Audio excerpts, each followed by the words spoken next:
بالله من الشيطان الرجيم. بسم الله الرحمن الرحيم.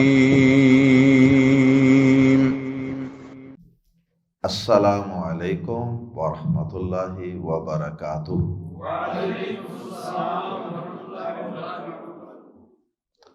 سورہ یوسف آیت نمبر 4 سے 6۔ ان الحمد للہ والصلاة والسلام علی رسول اللہ اما بعد۔ اعوذ باللہ السمیع العلیم من الشیطان الرجیم من ہمزہ ونفخہ ونفثہ۔ اذ قال یوسف لأبیہ یا ابت انی رأیت احد عشر کوکبا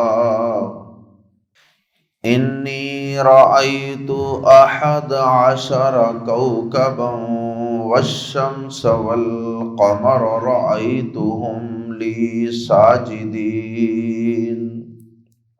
قال یا بنی لا تقصص رؤیاک علی اخوتک فیکیدوا لک کیدا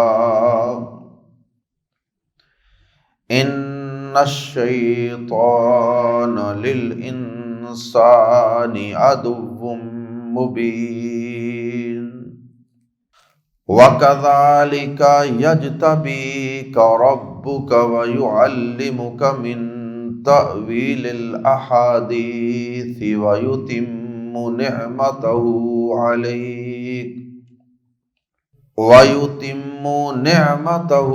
عَلَيْكَ وَعَلَى آلِ يَعْقُوبَ كَمَا أَتَمَّهَا عَلَى أَبَوَيْكَ مِن قبل ابراہیم و اسحاق ان ربک علیم حکیم۔ حضرت یوسف علیہ السلام کا قصہ باقاعدہ طور پہ یہاں سے شروع ہو رہا ہے۔ حضرت یوسف علیہ السلام اس وقت ایک چھوٹے سے بچے تھے، اور یوسف علیہ السلام نے خواب دیکھا۔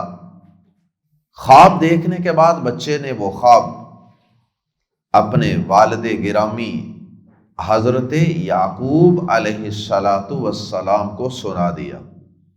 یہاں پر یہ بات بھی سمجھ لیجئے کہ یوسف علیہ السلام کے والد گرامی کا نام یعقوب، اور یعقوب علیہ السلام کے والد گرامی کا نام اسحاق، اور اسحاق علیہ السلام کے والد ماجد کا نام ابراہیم علیہ السلام۔ گویا کہ چاروں پیغمبر رسول۔ اس لیے نبی پاک صلی اللہ علیہ وسلم نے ان چاروں کا ایک حدیث میں اکٹھا تذکرہ فرمایا۔ صحیح بخاری کی حدیث میں آپ نے فرمایا، 4 دفعہ کریم کا نام لیا، الکریم، ابن الکریم، ابن الکریم، ابن الکریمی۔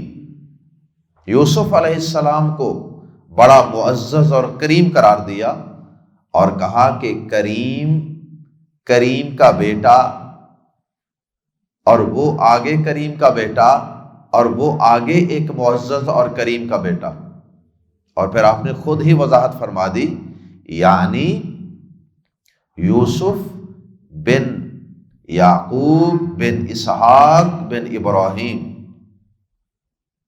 کیا اللہ رب العزت کا فضل و احسان، اور کیا اس رب کی رحمت ہے اور کیا اس رب کا انتخاب ہے کہ 4 نسلیں، بیٹا، اس کا باپ، پھر دادا، پھر پردادا، چاروں ہی پیغمبر اور رسول ہیں۔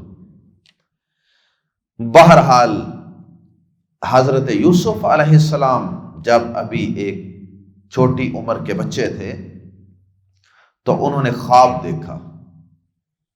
اللہ پاک نے اس قصے کو یوسف علیہ السلام کے بچپن سے شروع کیا۔ خواب میں وہ دیکھتے ہیں کہ 11 ستارے اور سورج اور چاند یہ مجھے سجدہ کر رہے ہیں، میرے سامنے جھکے ہوئے ہیں۔ تو یوسف علیہ السلام نے یہ خواب اپنے والد گرامی حضرت یعقوب علیہ السلام کو سنا دیا، اور یقیناً ایک چھوٹے بچے نے اپنا خواب اپنے والدین ہی کو سنانا ہوتا ہے۔ اب یعقوب علیہ السلام پیغمبر تھے، رسول تھے، فہم و فراست والے تھے، اور ان پہ اللہ کی طرف سے وحی بھی آتی تھی۔ یہ خواب تو ویسے ہی بڑا سمپل سا خواب تھا، اور اس کی تعبیر اور اس خواب کے اندر جو اشارہ تھا وہ ایک عام آدمی بھی تھوڑا بہت سمجھ لیتا۔ یعقوب علیہ السلام تو پھر بھی پیغمبر تھے، یعقوب علیہ السلام کو ساری بات کی سمجھ آ گئی، کیونکہ یہ نبوت اور رسالت کی لڑی، یہ سلسلہ تو پیچھے سے چلا آ رہا تھا، اور یقیناً اللہ کی طرف سے بھی یعقوب علیہ السلام کو کوئی ایسا اشارہ دیا جا سکتا ہے۔ ممکن ہے کہ کوئی یعقوب علیہ السلام کو بھی اللہ کی طرف سے ایسا اشارہ دیا گیا، کیونکہ جو پیغمبروں کے خواب ہوتے ہیں وہ وہی ہوتے ہیں۔ تو یہ یوسف علیہ السلام کو جو خواب دکھایا گیا، اور انڈائریکٹ یہ یعقوب علیہ السلام کو ہی دکھایا گیا، تو یہ ایک نبوت و رسالت کی اللہ کی طرف سے بشارت ہے۔ اللہ اکبر۔ اور یہ جو خواب ہوتے ہیں نا، ان کے متعلق بھی چند باتیں سمجھ لیجئے۔ زندگی کے اندر انسان کو اچھے برے خواب تو آیا ہی کرتے ہیں۔ ہمارا دین اسلام اپنے ماننے والوں کو زندگی کے ایک ایک گوشے کے متعلق رہنمائی دیتا ہے۔ اب یہ کتنا خوبصورت دین ہے کہ جس نے خوابوں کے متعلق بھی اپنے ماننے والوں کو، مسلمانوں کو پوری رہنمائی دے رکھی، جن میں سے چند باتوں کا میں تذکرہ کیے دیتا ہوں۔ سب سے پہلے تو نبی صلی اللہ علیہ وسلم نے اچھے خواب کو نبوت کا ایک حصہ قرار دیا، اچھے خواب کو آپ نے خوشخبری قرار دیا ہے۔ صحیح بخاری میں احادیث ہیں، آپ نے فرمایا کہ لم یبق من النبوۃ الا المبشرات، فرمایا کہ اب نبوت و رسالت باقی نہیں رہی مگر مبشرات۔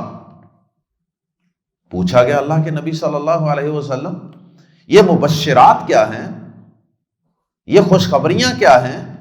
آپ نے فرمایا کہ الرؤیا الصالحہ، اچھا خواب۔ کسی صالح، کسی نیک بندے کو اچھے خواب کا آ جانا، یہ اللہ کی طرف سے ایک اشارہ ہے۔ اب نبوت و رسالت تو ہے نہیں، وحی کا سلسلہ تو آسمانوں سے ہے نہیں، تو اب اللہ پاک اگر کوئی اچھی خبر دینا چاہیں تو وہ اپنے کسی صالح بندے کو کوئی خواب دکھا سکتے ہیں۔ لیکن یاد رہے کہ خواب وہی معتبر ہوگا جو شریعت کی حدود میں خوشخبری ہو۔ یہ نہیں کہ کوئی شخص کہے کہ مجھے خواب آیا ہے کہ آج کے بعد تمہیں نماز پڑھنے کی کوئی ضرورت نہیں، اب وہ بندہ یہ کہے کہ میرے لیے تو یہ بہت بڑی خوشخبری ہے، تو شریعت کے اندر کوئی تبدیلی نہیں ہو سکتی، صرف کوئی اچھی خبر دی جا سکتی ہے، کوئی اچھا اشارہ دیا جا سکتا ہے۔ اور صحیح بخاری ہی کی دوسری حدیث میں ہے کہ نبی پاک صلی اللہ علیہ وسلم نے فرمایا کہ اچھا خواب یہ نبوت و رسالت کا 40واں حصہ ہے، 40واں حصہ، 46th پارٹ۔ اور صحیح بخاری کے اندر اور بھی اس حوالے سے کئی احادیث۔ ابو سلمہ رضی اللہ تعالی عنہ بیان کرتے ہیں، اور اسی طرح وہ ابو قتادہ رضی اللہ تعالی عنہ دوسرے صحابی ہیں، ان سے بھی نقل کرتے ہیں۔ پہلے وہ اپنا بتاتے ہیں، پھر ابو قتادہ رضی اللہ تعالی عنہ کا۔ کہتے ہیں کہ مجھے کئی دفعہ کوئی خواب آتا اور اس خواب کے بعد میں بیمار پڑ جاتا۔ کہتے ہیں کہ ابو قتادہ رضی اللہ تعالی عنہ نے بھی یہی بات مجھے بتائی۔ کہتے ہیں کہ میرے ساتھ بھی یہی معاملہ ہے کہ کئی دفعہ مجھے کوئی اچھا خواب نہیں آتا اور میں اس کے بعد بیمار پڑ جاتا ہوں۔ کہتے ہیں کہ میں بھی اس سلسلے میں پریشان تھا۔ ابو قتادہ رضی اللہ تعالی عنہ، ان کی بھی یہی پریشانی تھی۔ تو ہم اس بات سے پریشان تھے کہ یہ کیا ہوتا ہے، ہمیں خواب آتا ہے اور اس کے بعد پھر ہم بیمار پڑ جاتے ہیں۔ اس کا مطلب ہے کہ خواب کی کوئی تعبیر ہوتی ہے، خواب میں کوئی اشارہ ہوتا ہے۔ کہتے ہیں کہ حتیٰ کہ ہم نے اللہ کے رسول صلی اللہ علیہ وسلم سے ایک بات سماعت فرما لی تو پھر ہمیں کچھ تسلی ہوئی، پھر ہماری الجھن دور ہوئی۔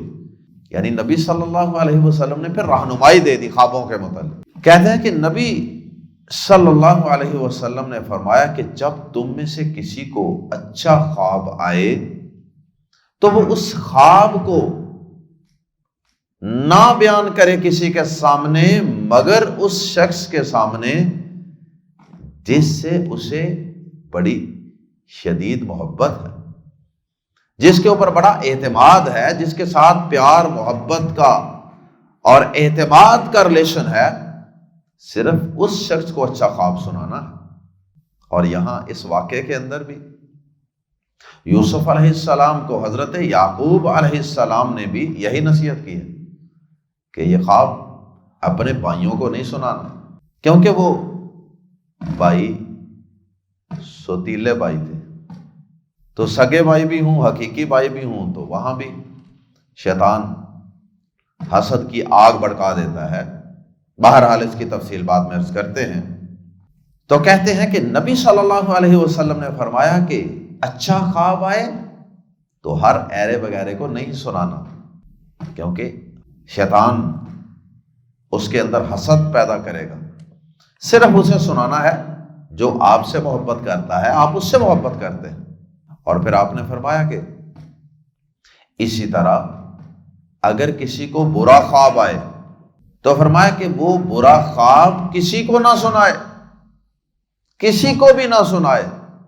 ہاں، اگر کسی سے خواب کی تعبیر کروانے کے لیے آدمی سناتا ہے تو وہ ایک الگ بات ہے، لیکن اگر تعبیر کروانا مقصود نہیں ہے تو ویسے ہی کسی کے سامنے خواب بیان کر دینا یہ درست نہیں ہے۔ اور پھر کرنا کیا چاہیے؟ اور صحیح مسلم میں حدیث ہے، آپ نے ایک اور رہنمائی بھی فرمائی۔ آپ نے فرمایا کہ وَلْيَتَحَوَّلْ عَنْ جَنْبِهِ الَّذِي كَانَ عَلَيْهِ، فرمایا کہ جب رات کو برا خواب آئے تو جس پہلو پر وہ لیٹا ہوا تھا نا، اس پہلو کو بدل دے، اپنی حالت کو تھوڑا سا تبدیل کر دے۔ اگر اسی جگہ پہ آنکھ لگ گئی تو ہو سکتا ہے وہیں سے دوبارہ شروع ہو جائے خواب برا۔ اس لیے آپ نے فرمایا کہ اپنی حالت کو بدل دے۔ اگر وہ دائیں پہلو پہ ہے تو سیدھا ہو کے لیٹ جائے، یا بائیں طرف لیٹ جائے، بائیں پہ ہے تو دائیں پہ لیٹ جائے، کسی نہ کسی حالت میں تو اس وقت وہ ہوگا۔ اور نبی صلی اللہ علیہ وسلم نے فرمایا کہ برا خواب کسی شخص کو بیان نہ کرے، اور ساتھ یہ فرمایا کہ جب برا خواب آئے تو اللہ کی پناہ میں آ جائے شیطان کے شر سے، یعنی تعوذ پڑھ لے، اعوذ باللہ من الشیطان الرجیم، یا اعوذ باللہ السمیع العلیم من الشیطان الرجیم من ہمزہ ونفخہ ونفثہ، یہ تعوذ پڑھ کے یا کوئی بھی ایسا کلمہ پڑھ لے، لا حول ولا قوت الا باللہ پڑھ لے، اور اس کے بعد 3 دفعہ وہ تھوک دے بائیں طرف۔ کہ تھوکنا اتنا زیادہ نہیں تھوکنا، یہ سمجھیں پھونکیں مارنی ہیں، ایسی پھونکیں کہ جن کے اندر بس چھوٹے چھوٹے ذرات منہ سے جائیں، بس اس طرح بائیں طرف دل والی سائڈ پہ کر کے تو 3 دفعہ یہ تھوک دے۔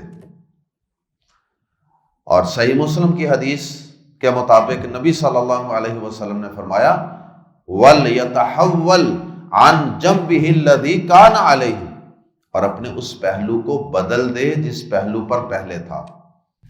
اللہ اکبر۔ تو حضرت یعقوب علیہ السلام نے جب اپنے بیٹے یوسف علیہ السلام سے خواب سنا تو انہوں نے کہا کہ بیٹا یہ خواب اپنے بھائیوں کو نہ سنانا۔ یوسف علیہ السلام کے 11 بھائی تھے، تو انہوں نے کہا کہ اپنے بھائیوں کو یہ خواب ہرگز نہ سنانا، اس لیے کہ اللہ پاک کی طرف سے اس خواب کے اندر بڑی اچھی خوشخبریاں ہیں تمہارے لیے، بڑے اچھے اشارے ہیں۔ اللہ پاک اب اس آل پر، آل ابراہیم پر، آل اسحاق پر، آل یعقوب پر مزید اپنی نعمتیں نازل فرمانا چاہتا ہے، یعنی نبوت و رسالت کی خوشخبریاں ہیں، بادشاہت کی خوشخبریاں ہیں، عزت مقام شان و شوکت کی خوشخبریاں ہیں۔ لہذا اے میرے پیارے بیٹے یہ خواب کسی کو نہ سنانا، اپنے بھائیوں میں سے خصوصاً کسی کو نہ سنانا، کیونکہ جب وہ خواب سنیں گے تو شیطان ان کو برانگیختہ کرے گا، شیطان ان کو بھڑکائے گا، خلاف کرے گا، حسد پیدا کرے گا، اور شیطان کا تو کام ہی یہی ہے کہ شیطان بھائیوں کے درمیان، میاں بیوی کے درمیان، دوستوں کے درمیان اختلافات پیدا کرتا ہے، لڑائیاں، جھگڑے، نفرتیں، غلط فہمیاں، مس انڈرسٹینڈنگز پیدا کرتا ہے۔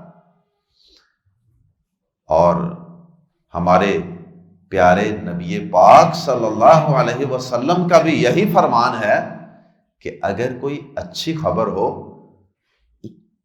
اگر کوئی اچھا پلان ہو، اگر کوئی اچھا ویژن ہو تو وہ ہر اہرے وغیرہ کے ساتھ شیئر نہ کریں، بلکہ اس کو مخفی رکھیں، اور مخفی رکھ کر آپ محنت کرتے چلے جائیں۔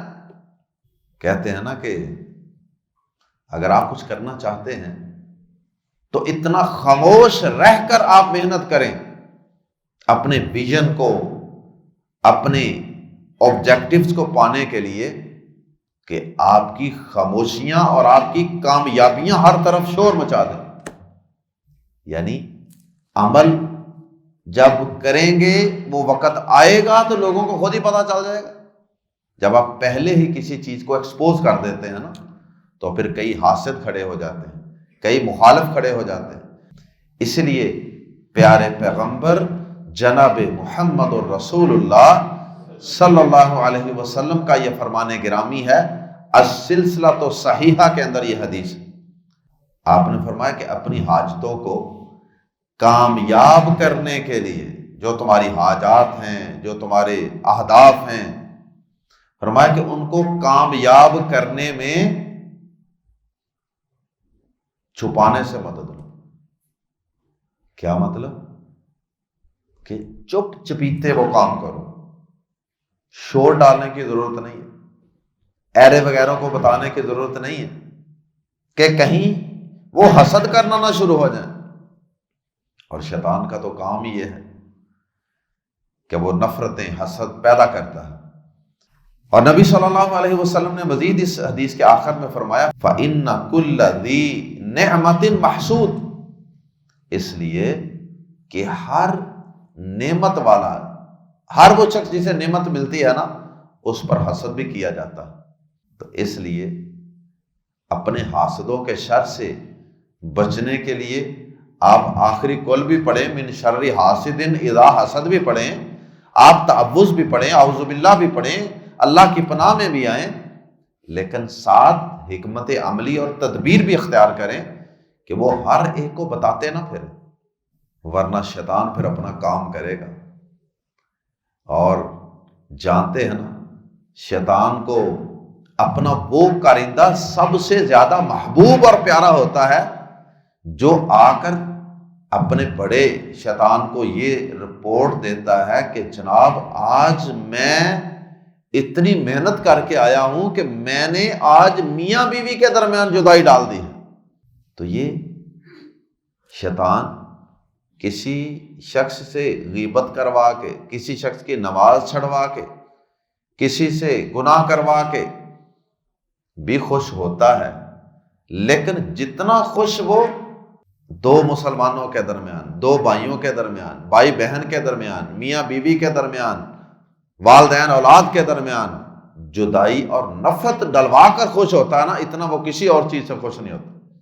جب سارے چیلے آ کے اسے رپورٹ دیتے ہیں نا، کوئی کہتا میں نے آج یہ کر دیا، آج میں نے فلان شخص سے یہ گناہ کروایا، اس کے دل میں وسوسے ڈال ڈال کے، تو ایک چیلا کھڑا ہو کے کہتا ہے کہ میں نے فلان شخص پہ اتنی محنت کی حتیٰ کہ میں نے اس کے اور اس کی بیوی کے درمیان جدائی ڈلوا دی، طلاق ڈلوا دی، علیحدگی کروا دی۔ ابلیس اپنے تخت سے، اپنی کرسی سے کھڑا ہو کر اس کو گلے لگاتا ہے اور اس کو اپریشیٹ کرتا ہے، زبردست، ویل ڈن، تم نے آج کمال کر دیا، جو تم نے کیا ہے نا وہ کسی اور نے نہیں کیا۔ اس لیے شیطان کا تو کام ہی ہے۔ تو ہمیں تدبیر بھی اختیار کرنی چاہیے کہ کون سی بات کہاں بیان کرنی مناسب ہے اور کہاں چھپا کے رکھنی بہتر ہے۔ تو بلا وجہ کسی کے سامنے اپنی باتیں اور اپنے پلان ایکسپوز کرتے نہ پھریں۔ اللہ اکبر۔ آئیے دیکھتے ہیں قرآن مجید کے الفاظ میں کہ یوسف علیہ السلام کو کیسے خواب آیا، اور پھر یعقوب علیہ السلام نے ان کو کن الفاظ میں منع کیا۔ اذ، جب، قال، کہا، یوسف نے، لی، سے، ابی، باپ، ہی، اپنے، اذ قال یوسف لابیہ، جب یوسف نے اپنے باپ سے کہا۔ یہ لفظ یوسف ہے، سین پر پیش، ہمارے ہاں اکثر یوسف سین پر زبر پڑی جاتی ہے، یونس نون پر زبر پڑا جاتا ہے، زبر نہیں، پیش ہے، یونس، یوسف۔ اور یہ الفاظ غالباً عبرانی زبان کے الفاظ، اس دور کی جو زبان تھی عبرانی زبان، یہ اس کے الفاظ ہیں جو عربی زبان میں مستعمل ہیں۔ تو اس وجہ سے ان الفاظ کے اوپر، یہ جو غیر عربی الفاظ ہیں نا، ان کے اوپر اکثر ڈبل حرکت، تنوین نہیں آتی، ایک پیش آتی ہے۔ یونسن نہیں ہے، یوسفن نہیں ہے، ابراہیمن نہیں ہے، بلکہ ایک ایک پیش ہے۔ اذ قال یوسف، جب یوسف نے کہا، لابیہ، اپنے باپ سے، یعنی باپ کو بتایا، یا اباتی، اے میرے باپ، اے میرے باپ۔ یہ اصل میں یا آباتی، یہ اصل میں تھا یا ابی، اے میرے ابا جان، اے میرے والد محترم، لیکن اس کو اس میں تصغیر میں بدل دیا گیا ہے، ابی کے آخر میں چھوٹی یا حذف کر کے اس کی جگہ تا لگا دی گئی ہے، تائے تانیث، تو اس سے یہ بن گیا یا ابی کی بجائے یا آباتی۔ تو اس کا ترجمہ یہ ہے، اے میرے پیارے ابا جان۔ پیارے کا لفظ اس کے اندر ایڈ ہو گیا ہے، جیسے ہم اردو زبان کے اندر ابا لفظ تو ابا ہے نا، ابا جان، تو ہم ابا کے بجائے ابو کہتے ہیں، بس یہ ابا سے لفظ تھوڑا سا پیار مزید اس کے اندر ایڈ کرنے کے لیے ابو بن گیا۔ ایسے ہی یا ابی کی بجائے یا آباتی،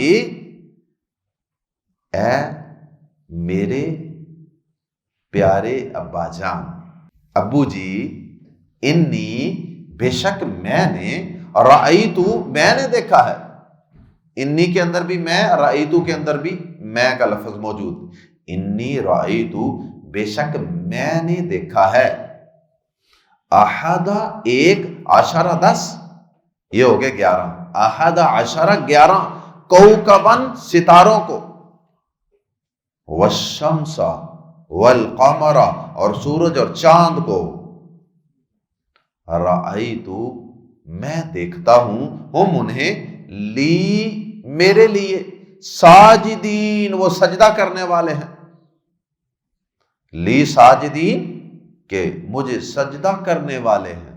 سورج چاند سے مراد والدین اور ستاروں سے مراد ان 11 بھائیوں اور والدین کو یوسف علیہ السلام کی طرف حاجت ہوگی، اور واقعی ایسا ہی ہوا تھا، سب بھائی بھی غلہ لینے کے لیے ادھر آتے تھے، بالآخر والدین بھی ادھر آئے، قحط پڑ گیا، اللہ اکبر، اور پھر بھائی تو سچ مچ بھی جب انہیں پتا چلا کہ یہ ہمارا وہی بھائی یوسف ہے جسے ہم نے کنویں میں پھینکا تھا، تو وہ تو سچ مچ بھی سجدے میں گر پڑے تھے، خروا لہو ساجدین، وہ یوسف علیہ السلام کے لیے سجدے میں گر پڑے تھے، اور یوسف علیہ السلام نے اپنے والدین سے سجدہ نہیں کروایا تھا بلکہ ان کو اپنے ساتھ تخت پہ بٹھا لیا تھا، جیسا کہ اسی صورت میں آگے انشاءاللہ اس چیز کی وضاحت آئے گی۔ قال، اس نے کہا، یعقوب علیہ السلام نے کہا، یا بنیا، اے میرے چھوٹے بیٹے، یہ بنیا یہ بھی اس میں تصغیر ہے، جس طرح یا آباتی تھا نا، اے ابو جی، ایسے ہی یا بنیا، اے میرے چھوٹے بیٹے، یا اے میرے پیارے بیٹے، ابن بیٹا ہوتا ہے اور ابنی میرا بیٹا، تو یہ ہونا تھا یا ابنی، لیکن اس کے اندر بھی تھوڑی سی تبدیلی کر کے اس کو اس میں تصغیر میں بدل دیا گیا، اے چھوٹو، اے چھوٹو بیٹے، اے چھوٹا بیٹا، اے چھوٹے بیٹے، یا بنیا، اے میرے چھوٹے بیٹے، لا تقصص نہ بیان کرنا، رؤیا خواب کا، اپنا خواب بیان نہ کرنا، اپنی ڈریم، اپنا ویژن بیان نہ کرنا، لا تقصص نہ بیان کرنا، رؤیا خواب کا، اپنا، علی پر، اخوا بھائیوں کو کہتے ہیں، اخن کی جمع، علی اخواتی کا، اپنے بھائیوں پر، فا ورنہ، یقیدو وہ تدبیر کریں گے، وہ چال چلیں گے، لاکا تیرے لیے، کیدن کوئی تدبیر، یہ تاکید کے لیے دوبارہ کیدن آ گیا، یقیدو سے ہی نکلنے والا ایک لفظ ہے کیدا، جیسے ہم کسی کو کہتے ہیں نا صبر کرو صبر، آخر میں دوبارہ صبر کا لفظ تاکید کے لیے لگاتے ہیں، ورنہ صبر کرو ہی کافی تھا، فَيَكِيدُ لَكَ كَيْدًا، ورنہ وہ تیرے لیے تدبیر کریں گے، کوئی تدبیر، مراد ہے کوئی بری تدبیر، کوئی بری چال چلیں گے تیرے خلاف، ان الشیطان، بے شک شیطان، للانسان، انسان کے لیے، عدو مبین، کھلا دشمن ہے، واضح دشمن ہے، وَكَذَلِكَ، اور اسی طرح، یجتبی وہ چنے گا، یجتبی وہ چنے گا، کا تجھے، اسی طرح کا کیا مطلب کہ جس طرح اس رب نے تجھے آج خواب دکھایا نا بچپن میں، یہ خواب کسی اور کو نہیں دکھایا، یہ تجھے ہی دکھایا، یہ بھی اس کی نعمت ہے، ایسے ہی تیرا رب جب تو بڑا ہو جائے گا نا پھر ایک اور انعام تجھ پہ کیا کرے گا، وَكَذَلِكَ، اور اسی طرح، یعنی اس خواب ہی کی طرح یا اس خواب کی تعبیر کے نتیجے میں، وَكَذَلِكَ اور اسی طرح یجتبی چنے گا کا تجھے ربک تیرا رب تجھے چنے گا. یہ اجتباء، یہ سلیکشن، یہ انتخاب کیا تھا؟ کسی محنت کے بغیر اللہ پاک کا یوسف علیہ السلام کو اپنی نعمت اور اپنا فضل، نبوت اور رسالت اور بادشاہت عطا کرنا. ویسے یہ اللہ تعالیٰ کا جو انتخاب ہوتا ہے، ایک تو نبوت اور رسالت کے لیے ہوتا ہے نا، اس کے علاوہ کسی اور چیز کے لیے بھی انتخاب ہو سکتا ہے. یہ انتخاب جو ہے نا، اجتباء، اس کے مختلف درجات ہیں. ایک تو نبیوں رسولوں کو اللہ تعالیٰ منتخب کرتے ہیں، اور ایک اللہ پاک کسی شخص کو اللہ پاک امامت کے لیے منتخب کر لیتے ہیں، اسے کسی مسجد کا امام بنا دیتے ہیں. کسی کو اللہ پاک بیت اللہ کا امام منتخب کر لیتے ہیں، اور کسی کو اللہ پاک کسی اور نیکی کے کام کے لیے منتخب کر لیتے ہیں. یہ اس کا انتخاب ہے. اور کسی کو اللہ پاک اپنے گھر میں 5 وقت آ کر حاضری دینے کے لیے منتخب فرما لیتے ہیں. کسی کو اللہ پاک قرآن سیکھنے کے لیے منتخب فرما لیتے ہیں. کسی کو اللہ پاک قرآن سکھانے کے لیے منتخب کر لیتے ہیں. کسی کو قرآن حفظ کرنے کے لیے اللہ پاک منتخب فرما لیتے ہیں. تو یہ اللہ پاک کے انتخاب کے مختلف درجے ہیں. کم سے کم درجے کو بھی انسان اگر دیکھے نا، تو اللہ پاک نے ہمیں انسان بنا دیا ہے، بندر یا خنزیر یا کوئی اور جانور نہیں بنایا. یہ بھی تو اس کا انتخاب ہی ہے نا، یہ بھی اس کا انتخاب ہے. اور پھر اللہ پاک نے ہمیں مسلمان بنا دیا، ہندو سکھ نہیں بنا دیا، یہ بھی اس کا انتخاب ہے. اور پھر اللہ پاک نے مسلمانوں میں سے بھی ہمیں وہ مسلمان بنایا جو جمعہ پڑھتے ہیں، نماز پڑھتے ہیں، جو نبی کی سنت پہ چلتے ہیں، جو توحید کو سمجھتے ہیں. یہ بھی تو اللہ پاک کا انتخاب ہی ہے. تو انتخاب کے میں مختلف درجات ہیں، لیکن یہاں مراد ہے نبوت و رسالت والا انتخاب. وَكَذَلِكَ يَجْتَبِيكَ اور اسی طرح چنے گا تجھے ربک تیرا رب. وَيُعَلِّمُ اور وہ سکھائے گا کا تجھے من جو ہے نا، یہ تبعیض کے لیے بھی آتا ہے، یعنی کچھ، بعض کا معنی دینے کے لیے. من کچھ، تأویل الاحادیث باتوں کی اصل حقیقت یا خوابوں کی تعبیر. احادیث حدیث کی جمع ہے. حدیث کا معنی تھا بات. اگرچہ عرف عام میں نبی پاک صلی اللہ علیہ وسلم کی باتوں کو حدیث کہتے ہیں، لیکن اس کا لغوی معنی ہر بات، کوئی بھی بات ہے اسے حدیث کہہ سکتے ہیں. تو یہاں یہ اپنے لغوی معنی میں ہے الاحادیث، باتیں. اور تأویل کا معنی ہوتا ہے کسی بات کی تہ تک پہنچنا اور اس کی اصل حقیقت کو جان جانا. بظاہر کئی چیزیں کچھ اور نظر آ رہی ہوتی ہیں، لیکن ان کی گہرائی میں جا کے اگر بندہ سوچے، بصیرت والا، سمجھ والا انسان ہو نا، عقل والا، تو وہ اس کی گہرائی میں جا کے اس کو دیکھتا اور سوچتا ہے اور نتیجہ اور کنکلیوژن نکالتا ہے. تو اس کو کہتے ہیں تأویل، اصل حقیقت. اور تأویل الاحادیث باتوں کی اصل حقیقت. اللہ پاک کا کسی شخص پہ ایسا انعام ہو کہ وہ ہر بات کی گہرائی تک جا کے اس کے اصل مفہوم کو سمجھ سکے. یا پھر عرف عام میں جو کسی کو خواب آتی ہے، وہ بھی تو ایک بات ہی ہوتی ہے نا، تو اس خواب میں سے وہ اصل مفہوم نکال لے کہ اس کے اندر یہ باریک سا اشارہ ہے.